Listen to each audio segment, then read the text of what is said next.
The Whispering Man. At the time, I had no idea how close I had come to dying. The rain was belting into the windscreen of my Subaru Impreza as I flew along the rural highway, with flume blaring through my mediocre speakers. The sun would have been low in the sky if it weren't for the thick cumulus that completely obscured it. I was probably going too fast, thinking back to it.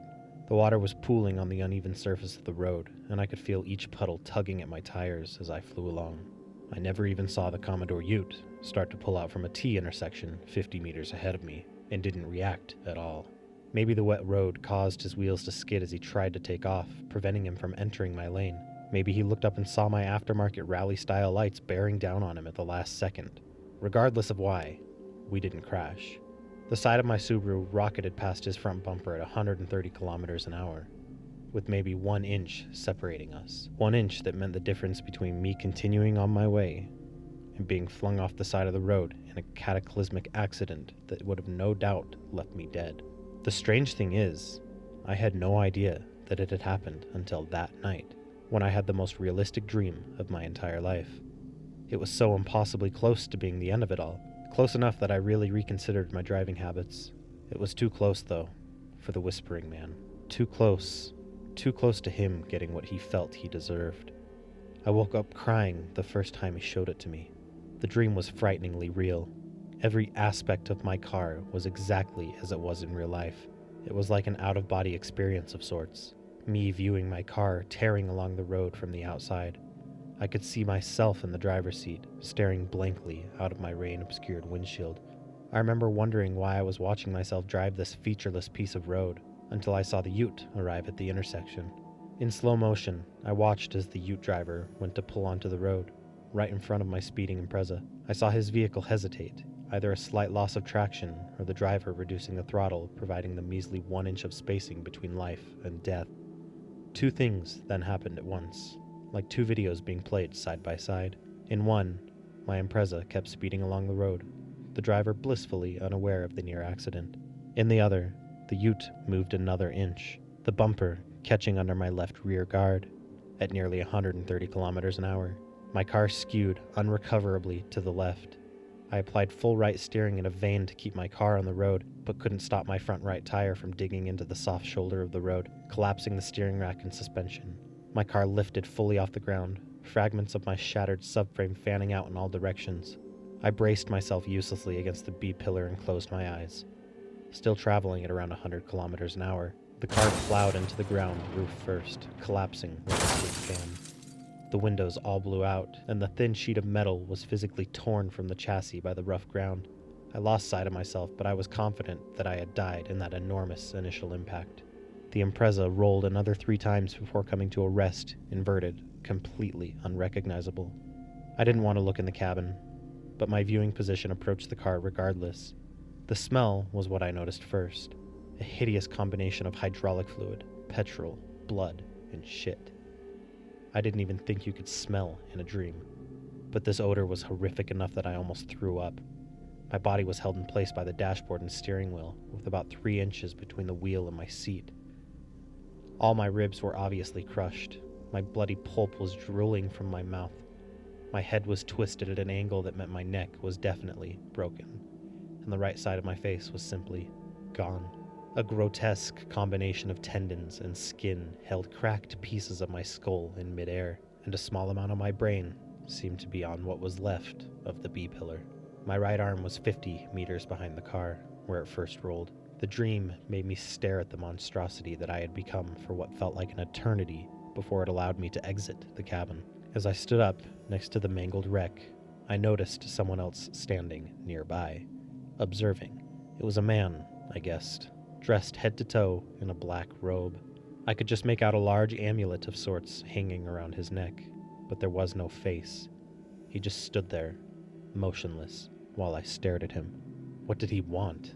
I could faintly hear words, as if they were trying to talk to me incredibly softly. I strained to make them out, but woke with a start, crying and physically sick. I knew right then that the near crash really happened. It was just too real to be a figment of my imagination. I could have sworn, too, that just for a second after I woke up, I could still hear the whispering. For the next 3 weeks, I got shown that same horrific dream every single night. It was exactly the same every time, and there was nothing I could do to stop myself spending an age staring at my own hideously mangled corpse. I tried with all my might to move anywhere but where the dream took me, but to no avail. It was like some omnipotent force was drawing me along, forcing me to see what I had almost become. I didn't know if it was trying to teach me a lesson, the man in the cape, that is. He never said anything intelligible, and every night simply stood there on the side of the road, observing my eviscerated car. I yelled at him, screamed at him even, trying to understand why he was subjecting me to this horror, but he never reacted. Every night I woke up crying, and every night I swore I could hear that unintelligible whispering for a second longer. I obviously tried everything to get rid of the terrible dreams.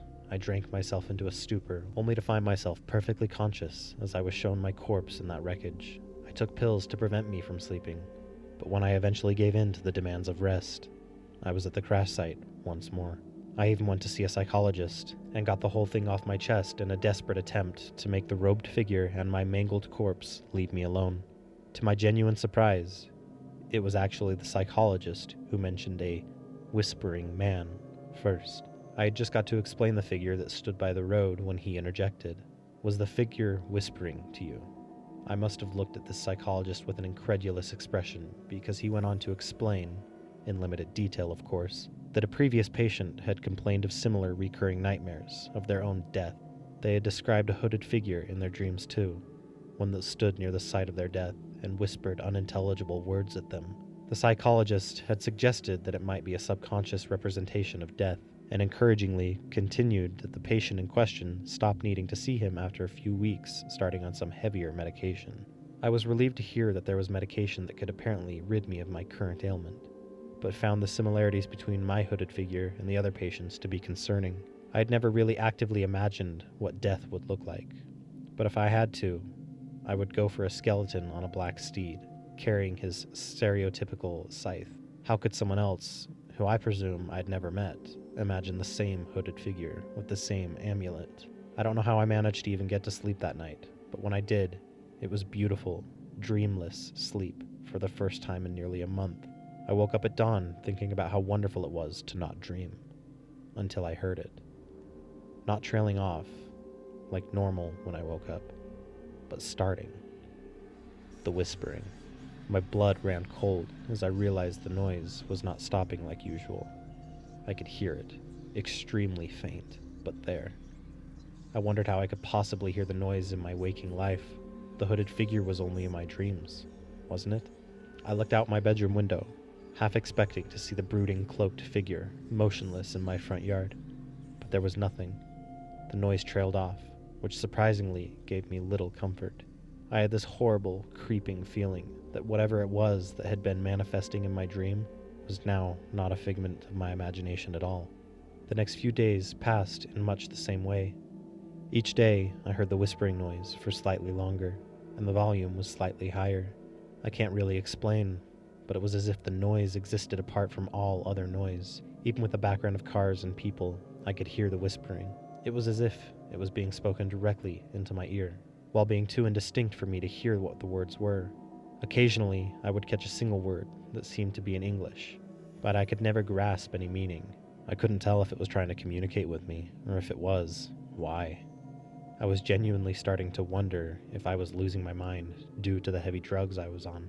So I decided I would try and do a little bit of digging into whether anybody else has experienced acute psychosis as a side effect of what I was taking.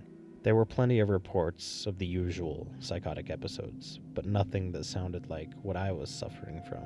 I tried searching for hooded figure and whispering man on the internet, but nothing of any substance came up there either. I was close to giving up when something slowly dawned on me. I don't really know where the idea came from, but like a terrible seed, it blossomed in the back of my mind. My fingers hovered over the keyboard as I hesitated. Grim Reaper. I bit my lip as I scrolled through the results, mostly cliché, biblical interpretations of a skeleton riding a dark horse. I finally came across something more disturbing titled The Reaper, an article of some sort on a paranormal website. My heart jumped to my mouth as I saw the artist's impression of this Reaper, a hooded figure with no face and a large golden amulet around his neck. My pulse quickened, and I wanted to do anything but keep reading. But out of morbid fascination, I couldn't tear my eyes from the article. It was translated from French, so some sections made little sense. But from what I gathered, the first reports of this Reaper were from rural France in the early 1800s. Apparently, a husband and wife were set to be executed for the murder of their young children. But much to the disgust of the townspeople, they were spared at the last minute by what most believed to be a false alibi. Enraged at this lack of justice, a few people from the town who had dabbled in the occult arts set about finding a spell or curse to bring the duo to justice. Nobody knows whether any spell was performed or not, but there are records to suggest that 2 small bodies were exhumed and burned, and that the alleged murderers went insane and were exiled from the village. In the years that followed, though, a few people who narrowly escaped serious accidents reported seeing a figure following them everywhere in the weeks following their near miss. They also claimed to have been subjected to horrific dreams, where they witnessed their own deaths, which subsequently seemed to drive many insane. I swallowed hard at this point. This was all too real. Everything that was being described by this webpage had actually happened to me, and at least one other person that I was aware of. It wasn't possible, was it?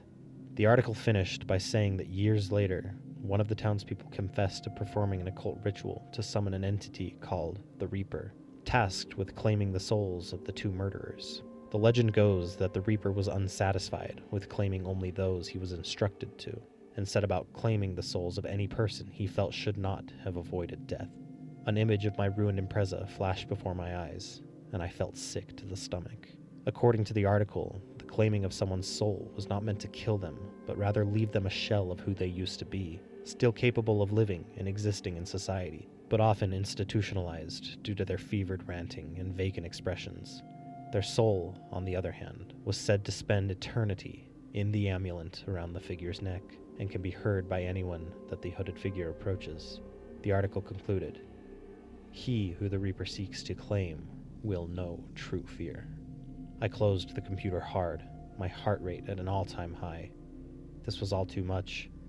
The thing that I had been seeing in my nightmares was not a figment of my imagination at all, but an entity convinced that I had cheated death. The whispering that I had been hearing was not the entity at all, but the souls of those he had claimed previously. What were they saying? Were they trying to warn me, tell me to run? Were they ranting feverishly, like the empty shells of people they left behind? As the dark shape entered the room behind me, I froze where I sat. I could hear exactly what those souls were saying, an almost infinite number of distinctly individual voices, and they weren't whispering warnings to me. They were screaming.